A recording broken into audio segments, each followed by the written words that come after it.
facteur boo xam ne daan na tax nit ñi doon captivé wu porter attention di seetaan les productions à l'époque mooy artistes yi la qualité des artistes waxuma ne actuellement y a pas de bons acteurs hein, y en a de très bons mais artistes génération boobu actuellement j'ai essayé de regarder mais ku remplacer Babou Faye franchement gisaguma ko fi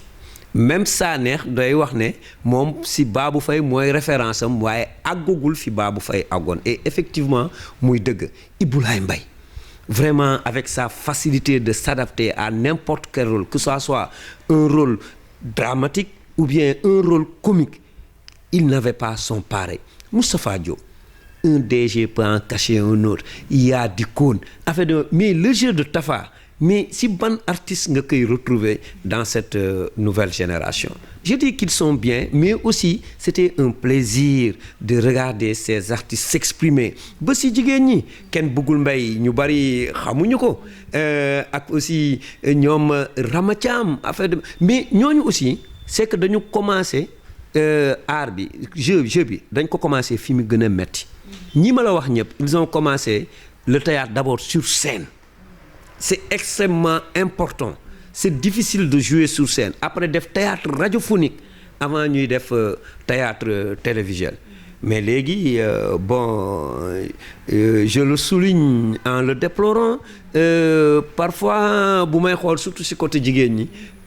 c'est le paraître qui prime sur le jeu de l'artiste. Les femmes veulent se faire belles avec maquillage yi nga xam ne amul woon ay make-up fii xawma les cheveux naturels donc c'est le paraître mooy primer d'abord sur le rôle alors que rôle da nga koy xool da nga koy jàng da nga koy dund avant que ñu naan la moteur ça tourne action avant ngay àgg ci étape boobu sa kër yow dugg nga ci biir rôle bi ba pare daal. Donc de telle sorte que boo ñëwee li ngay jouer les gens sont captivés par ton jeu mais léegi de plus en plus bu may dégg discussion yi kii kon ñi may discuter ci contenu bi le sens de la série le sens de la séquence mais li mu sol make-up bi baax na baaxul cheveux naturels la takk waaye cheveux bi moo gudd li mu kii woog demee noonu donc ensuite tamit bu njëkk ba dañ daan jouer les réalités sénégalaises hein. Mais léegi boo xoolee mais tu vois de beaux salons de belles maisons de belles voitures des vacances en Europe mais quel est le pourcentage des Sénégalais yi am vie boobu ça ne fait pas 1% de la population sénégalaise donc dafa mel ni on essaie de vendre des rêves aux jeunes filles c'est dommage je ne dis pas que c'est pas bien hein, c'est bien ce qu'ils font yi ma jot a seetaan vraiment mais peut mieux faire waaw. waaw lan moo tax yéen ñi nga xamante ne comme ni nga ko waxee yow mi toog tey ku la xool nga wax xam ne da nga am savoir bu baax ci li nga xam ne mooy théâtre am na loo ci am bu baax a baax ndax ñun xam nañ ci dara on t'a vu jouer et tout donc lan moo waral yéen fi mu toll nii jógu leen pour jàpp ci loolu dugal ci seen loxo pour li nga xam ne tey moo neexoon démb nit ñi ci théâtre ñu gisaat ko. Bon c'est dommage d'abord comme nee naa la toog na 6 ans 7 ans yoo xam ne dama détaché wu ci production théâtrale actuellement bu may ñëw man il me faut d'abord m'adapter ma xool d'abord l'existant parce que li ma fi fekk actuellement bàyyiwuma ko fi woon donc beneen façon moo am moom ngay wax ay téléfilm lañ daan jouer vol 1 vol 2 donc maximum 4 heures de temps 2 heures 3 heures de temps maximum 4 heures de temps mais léegi c'est loolu moom mënatul nekk donc il va falloir s'investir dans les feuilletons dans les séries quoi donc tu es obligé nga jàngat nga xool avant ngay jàng da ngay d'abord nga observer moi c'est ce que je suis en train de faire bien que amaguma temps bi ma bëgg quoi mais de temps en temps ma xool yi fi jàlloon parce que daaw ma ko seetaan mais heureusement je ne veux pas faire de publicité mais il y a une chaîne actuellement boo xam ne mi ngi passé yi fi jàlloon ay Pod et Marichou ay Dikone Idole ak aussi beneen bi waa Thiès yi def Mbetteel donc de temps en temps maa ngi seet di xool lan moo tax mu nekk succès lan moo tax mu kii qu'est-ce qui peut intéresser les Sénégalais loolu laay jéem a xool après je vais voir aussi lan mooy intéresser Sénégal bu ma demee nag ba mën si dugg ma dugg si mais actuellement xam nga bu njëkk ba maa ngi lay wax comme par exemple bi may def production jaay naa sama oto def ko si production boobu laay sàngara la mais léegi bu ma jaayoon sama oto bi mënuma def production donc il faut beaucoup d'argent des moyens et généralement j'ai l'impression que moyens yi gars yi defuñu ko par rapport au vécu kii ñëw di ut si ñu sponsoriser ko les gens sponsorisé wuñu par rapport à ça xam nga pour te donner un avis c'est bien hein, ce qu'ils ont fait un café avec xam moom lañ njëkk a def ci série mais une fois dama dégg Cheikh Yérim muy wax ne il a tapé à la porte du directeur général de Sonatel mu jox ko xawma ñaata millions Cheikh Yérim Seck mais ñan ñoo porté woon projet boobu un café avec Cheikh Yérim Seck ak Boubs moment boobu est-ce que xamoon nga leen ci milieu théâtre bi donc qu'est-ce qui a fait que xamuñu leen ci milieu théâtre bi le directeur général de la Sonatel et d'autres sponsors mettent des millions sur le produit un café avec qui est très bien mais ñi ko porté woon mais ils n'avaient aucune connaissance dans le milieu de la production audiovisuelle de la production théâtrale mais man Pape Demba bu ma jógoon boo meetul directeur général Sonatel du ma sax tijjil buntam du ma ko gis bon donc il faut entre gens carnet d'adresse wala affaire yu demee noonu pour mën a def c'est vrai que nag boo defalee sa bopp nag boo amee moyen defal sa bopp mu baax les sponsors vont venir quoi mais boo toogoon fii rek dem ci benn sponsor Sonatel wala je ne sais pas Patisen pour leur dire que voilà j'ai un projet de téléfilm waaw je veux que vous mettez 2 millions ils vont pas le faire hein waaw donc loolu moo tax na donc il faut réfléchir s'adapter d'abord ak réalité bi nga xam ne moo fi nekk te bàyyiwuma ko fi woon ensuite trouver les moyens avoir aussi un bon scénario parce que man parfois aussi j'ai l'impression bu may seetaan que série yi parfois on joue au jour le jour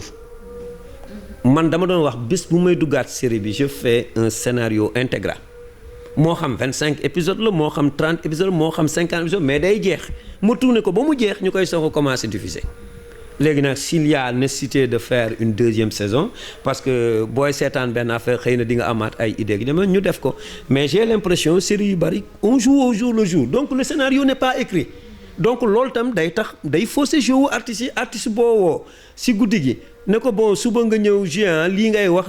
yónnee ko WhatsApp wala affaire demee noonu mais bu ñëwee cet artiste ne peut pas se mettre dans la peau du personnage c'est là un peu difficile quoi franchement ouais. Est-ce que série bees yi di daw am nañu la ci woo pour nga participer ci. non woowuñu ma quoi parce que xam nañ ne buñ ma woowee tamit moment boobu quand j'exerçais des responsabilités au niveau de la poste nit mënuma woon woo ak loo ma mënta jox ci xaalis mënuma woon concilier liggéey bi ak production théâtrale quoi kenn woowuma daal en quelque sorte ni pour interpréter un rôle ni pour faire office de réalisateur ou bien de scénariste quoi waaw. respect bi nga xam ne nit ñi joxoon nañ ko waa Daaray Kocc surtout jigéen ñi personnalité bi nga xamoon ne am nañ ko ñu gisoon ko ci ñoom ak artiste léegi lan moo doon seen force jigéen ñi foofu Daaray Kocc. non force bi mooy troupe bi la troupe bu njëkk ba dafa amoon troupe léegi éducation artiste bi mi ngi commencé ci troupe bi Cheikh Tidiane Diop dafa am benn éducation bi mu doon def ci artistes yi bu leen def lii bu leen wax lii bu ñu leen woo fu nekk ngeen dem fa bon dañuy dee leen julli topp leen d'abord seen l'islam ut liggéey leen affaire de mais foofu on avait la chance d'être en groupe la woon Daaray Kocc jamonoy tey groupe yeewu yu demee noonu quoi donc on pouvait faire une éducation au sein mais léegi ça ne se passe pas comme ça léegi damay gis Kira mu rafet rek ma ñëw ne bon ok celle-là je la veux dans ma production mais xawma Kira fu mu kii day ñëw jouer ma fay ko lu muy fay mu dem yoonam mais donc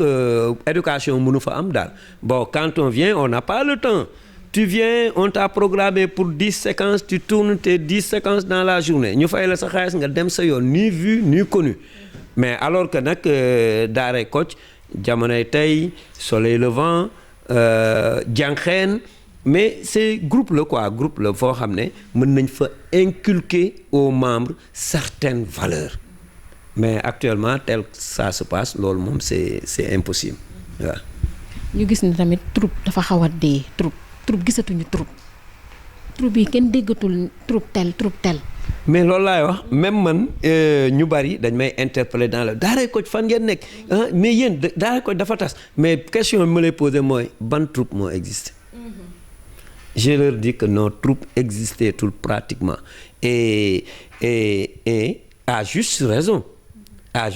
moom laa doon wax naan les nouvelles technologies de l'information et de la communication dafa démocratiser affaire léegi casting la on fonctionne comme au cinéma quoi léegi kii moo gën a jekk ci rôle bi ma jël ko affaire demee noonu même Soleil Levant moo fi des léegi surtout Wiri on dit la troupe Soleil Levant en fait oui c'est un noyau de la troupe Soleil Levant mais ce n'est plus la troupe Soleil Levant comme on la connaissait au début parce que ils font appel à des danseurs, à des chanteurs ou chanteuses, à des lutteurs. Ils font un casting et même à d'autres artistes. Artistes yu jamono Daaray Kocc yu bari joué nañu ci ak Soleil Levant, Dieynaba Diallo par exemple, yeneen artistes yi yeneen troupe gi demee noonu donc léegi pratiquement troupe amatul et loolu mënuñu ko. On ne peut pas jamono moo soppeeku quoi parce que les temps changent et avec eux les habitudes loolu la Olof Njaay wax bu jamono soppeeku nit dafay soppeeku ànd ak moom léegi production yi dafa soppeeku on n'a plus besoin de troupes pour faire des productions mais quand même man bu may dellu si waat je vais m'appuyer sur Daaray Kocc mais je vais faire un casting je vais faire appel à d'autres artistes quand je vois que Rama peut bien faire l'affaire je prends Rama bu ma gisee ne Sanex il peut faire l'affaire mais je prends Sanex je ne vais pas me gêner quoi parce que léegi business c'est devenu benn business lucratif bu njëkk ba passion la woon vocation la woon mais léegi affaire du business la waaw loolu la quoi. mais kon yaa ngi waaj dara. oh je ne sais pas trop je ne me suis pas encore décidé très sincèrement décidé guma dara quoi maa ngi observer daal sincèrement mais xëy na li may dugal d'abord li may gën a décider c'est d'abord avoir un bon scénario. Si je n'arrive pas à trouver un bon scénario du ma ñëw parce que damay bañ voilà très bien ñu lay xaar ñëpp di la xaar war ngeen ñëw nga ñëw ak lukki dañ naan cim bon donc moi je préfère bu may ñëw même bu ma benn sponsor ñëwoon tey ji jox ma 200 millions billahi wallahi taalahi tant que awma produit boo xam ne susceptible de plaire aux gens mën naa am yaakaar na nag ne lii baax na fekk baaxul mais tant que awma loo xam ne yaakaar naa ne baax na du ma jël xaalis benn sponsor quoi du ma dugg tamit ci production yi quoi bu may def daal dama bëgg def lu baax waaw. ñu gis ne tamit artistes comédiens jeunes artistes comédiens yu bëri boo leen interviewé li ci bëri dañuy wax ni ñoom bu ñu amoon tey lu leen neex seen rêve mooy dekkilaat Daaray Kocc loolu yow boo ko déggee lan la lay def Daaray Kocc ñëwaat. bon waaw parce que tamit nu mu mënta noonu rek Daaray Kocc c'est une troupe mythique dafa bokk ci mythe c'était comme un mythe parce que intégrer Daaray Kocc d'abord benn affaire bu kii la woon Daaray Kocc a fait rêver artistes yi Daaray Kocc a fait rêver leurs parents et même leurs grands-pères leur père mère grand-père grand-mère donc toujours aussi c'est sûr et certain que les jeunes générations bi xamul bi xamul Daaray Kocc tamit seen pap wala seen yaay wala seen maam ne jamonoy tey wala jamonoy Daaray Kocc donc effectivement day nekk benn mythe te ensuite avec comme ni ma la ko waxee sur internet on peut visionner les produits de Daaray Kocc après ñu koy gis les produits yu gën a récents quoi mais am na si produit Daaray Kocc yoo xam ne wóor na ma ne mënoo ko am sur internet ay yaadikoon guddi mbay mais c'était des chefs-d'œuvre et ça remonte à plus de 40 ans mais boo ko seetaanee tey c'est comme l'actualité ça n'a rien à envier sur le plan thématique sur le plan jeu sur le plan suspense sur le plan déroulement du film film yooyu bien que datant de 40 ans n'ont rien à envier aux films actuels. Au contraire, c'est les films actuels qui ont à envier à ces films. Mais fenn rek moo doon problème bi sur le plan technique. Vraiment moment boobu caméra yi développé wu ñu noonu, moment boobu amoo woon lumière yoo xam ne mën kii, moment boobu amoo woon un son perfectible. Sur le plan technique moom vraiment je ne dis pas que c'était nul, mais dañ daan kiiwoo gi demee noonu quoi. Mais sur le plan artistique sincèrement c'est des productions de 40 ans. Mais tegaatal tey Guddi Mbay par exemple xam loo ko de tegaatal tey Xalima Maam Yàlla biñ na boo xaw ma ndax xam nga ko am déet quoi. Xalima Maam Yàlla plus connu sous le nom de Lapiche Lappax. Moustapha Diop joué woon ko. mais jéem ko seetaan nga xool nga xool ndax am na du point de vue amour, on parle d'amour affaire. Pourtant amour yooyu temps boobu amul woon dëkk la si kër gu am piscine, amul woon jël la yóbbu la vacances Paris affaire yu demee noonu. Mais c'était de l'amour pur, de l'amour sincère. Mais xam nga koo xam ne am na xaalis bu bari yóbbu la kii gi demee noonu, bon les jeunes filles vont rêver de ça, mais c'est pas ça l'amour. Léegi nag nit ñi foog nañ ne loolu mooy amour. Kii moom dafa bëgg jabaram, jëkkër ju mel nii laa bëgg affaire yu demee noonu. Mais c'est superficiel. Mais film d'amour boobu Xalima Maam Yàlla sincèrement ça n'a pas son pareil franchement waaw. jamono ji ñu toll nag boo defoon benn production ban système de vente ngay adapté si vu que marché bi ni mu mel nii pour le moment. non léegi actuellement système bi fi nekk mooy moom rek nga mën a adapté. D'abord tu cherches des sponsors waaw, ensuite après tu cherches des sponsors, tu donnes à une télévision boo xam ne tamit là dinaa si revenir, mais ensuite jéem a xool monétiser aussi quoi, parce que on est à l'ère de la monétique quoi. Monétiser ko donc à travers les sites, à travers internet affaire de noonu ak xool ñu ko mën a jënd quoi. Mais maa ngi déplorer système bi nga xam ne moom la télévision yi jël mais yow tu fais ton film pendant des années, tu réfléchis peut-être sur un scénario. Tu joues ça, nga ñëw filmer ko, dépenser sa xaalis, filmer ko, monter ko pendant peut-être des mois. Ça peut durer. Man benn film bu ma ko daan monter, film daaray ko ci 2 heures de temps, 3 heures, 4 ans, mën naa def 4 mois au montage. Léegi si tu dois monter 50 épisodes de 15 à 26 minutes, mais combien de temps ça va prendre? Nga ñëw monter yooyu yëpp, après mu pare. Bon benn télévision ñëw utal sponsor, bu utee sponsor man ma jël 50, yow nga jël 50. Mais loolu fan lañ ko teg sans lever yow boo amee ci film bi 200 millions de sponsoring, télévision bi am na 100 millions alors que levewul le plus petit doigt, deful benn dépense à part diffusion. Yow tu lui apportes un programme parce que moo tax ñu ne nañu jàpp telle chaîne à 20h parce que à 20h30 parce qu'il y a un bon film, une bonne série de daaray Kocc qui passe. Donc nga am audimat dépensé woo 1 franc nga jël 100 millions 50%. Parfois même les télévisions te disent non ñii c'est des partenaires xaw ma nan lañ ko tuddee partenaires yoo xam ne permanent waaw, donc seen publicité ñoom ñun dañ leen war a defal publicité, on a signé avec eux des contrats. ñu ñëw feeñ ci sa film yow doo ci am dara. Mais loolu la ñu war a xeex actuellement nii quoi. Loolu la man dugguma ci affaire yi, mais je comprends comment ça se passe, je me renseigne, je m'informe, mais sincèrement c'est scandaleux. Ce que font les télévisions là, c'est scandaleux. Ils ont 50 ou 60%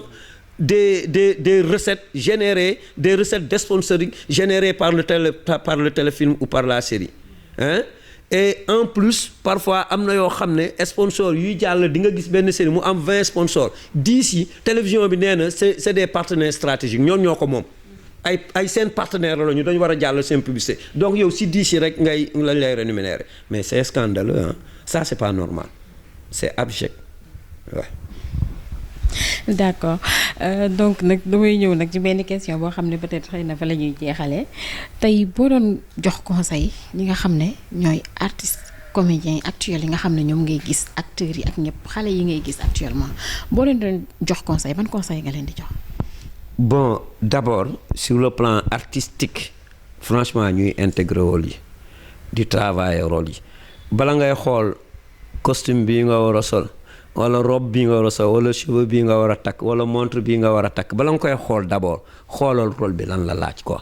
Donc tant que tu n'as pas intégré, parce que dafa am le personnage ak la personnalité. donc doo favoriser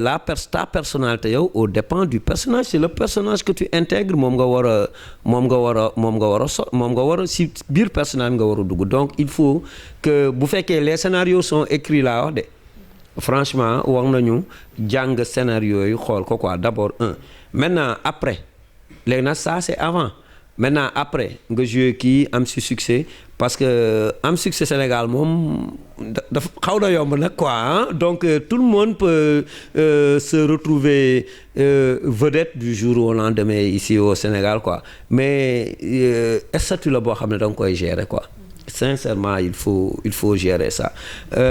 Bon peut-être du manque de modestie du dara de sincèrement, mais je peux donner sama exemple man quoi. Kañ laa gëj a joué gëj naa interpréter un personnage même autant bu daaree Kocc bi may nekk yu demee noonu quoi maa ngi woon derrière la caméra scénariste réalisateur après je monte yu demee noonu quoi, mais j'étais pas devant la caméra quoi. Mais ba léegi je vois que nit ñi ñu ngi ma xàmmee ba léegi nit ñi ñu ngi may apprécier ba léegi. Donc c'est la gestion du succès. Mooy gestion nga gérer yow ce qui c'est-à-dire nga modeste d'abord xam ne vraiment yàlla moo la tànn nga siiw parmi tant d'autres, donc modestie vraiment amabilité devant les gens qui t'interpellent dans la rue lu mu metti quoi. Ça c'est un conseil que mais il faut pas hausser les épaules jéem a doser gel yi affaire yu demee noonu. Bon vraiment tu n'auras pas une carrière kii quoi wala très rapidement dañ lay fàtte quoi waaw. Diaw Ketchup nan nga bokk ak moom. Diaw Ketchup ndijaayam la je peux dire quoi ndijaayam wala parce que Cheikh Tidiane Diop sama ndijaay la. Cheikh Tidiane Diop maamu Diaw Ketchup la. Cheikh mooy papa yi yaayu Diaw Ketchup, donc Diaw Ketchup sama cousine sama doomu ndijaay Cheikh Tidiane Diop moo jur Diaw Ketchup. waaw donc c'est le sang quoi, ce qu'il est en train de faire il a dans le sang bien que jël na benn style boo xam ne bokkul ak style bi maamam ak maamam Cheikh Tidiane Diop ak ndijaayam Pape Demba bon jëlul le même style quoi, mais c'est toujours si même kii bi c'est toujours si art bi la quoi waaw. nan nga gisee liggéeyam yow. Ah non, il fait d'excellentes choses et puis c'est un garçon très très intelligent parce que quand même c'est pas facile de prendre l'actualité parce que li bi def tamit jàngale la de mi ngi jàngale à travers actualité lépp lu am rek muy problème mu phobie yi muy faute yi gars yi commettre affaire demee noonu daf koy tourner au ridicule quoi. Donc c'est un style sincèrement ce n'est pas facile hein. Ce n'est pas facile, qui nécessite recherche rapide parce qu'il faut coller à l'actualité, mais qui nécessite recherche, qui nécessite vraiment une inspiration quoi. Et je crois que ñaar yëpp mi ngi ci quoi dina def recherche et puis c'est un garçon très intelligent qui a cette inspiration quoi, donc bravo. Ok yegsi nañ nag ci li nga xam ne mooy fin émission bi mu bàyyi la nga tàggoo rek. waaw comme niñ ko tujjee rek bon di leen di renouveler samay remerciements par rapport ni ngeen ma choisir mënoon ngeen ma bañ a choisir parce que déggutuñu woon Pape Demba Ndiaye. Donc c'est un conseil que je donne au truc. Ça fait longtemps j'ai pas fait du théâtre mais les gens me sollicitent toujours pour des émissions. Bu yàggul passé woon na invité RFM invité du matin boo xam ne vraiment ay kii rek ñoo fay jàll ak aujourd'hui aussi Info Rewmi qui vient me voir, donc ça me fait énormément plaisir, je vous en remercie infiniment. Donc musuma dugg ci site bi de mais sincèrement ni ma gisee seen qualité matérielle ni ma gisee qualité interview bon sincèrement j'ai vite envie vraiment de me connecter sur Info Rewmi pour xool li ñuy def quoi. Donc di nuyu au passage donc ñi nga xam ne ñëpp instant bi ak ultérieurement ak avant ñi ngi doon connecté wu si Info Rewmi donc qui donne la bonne information.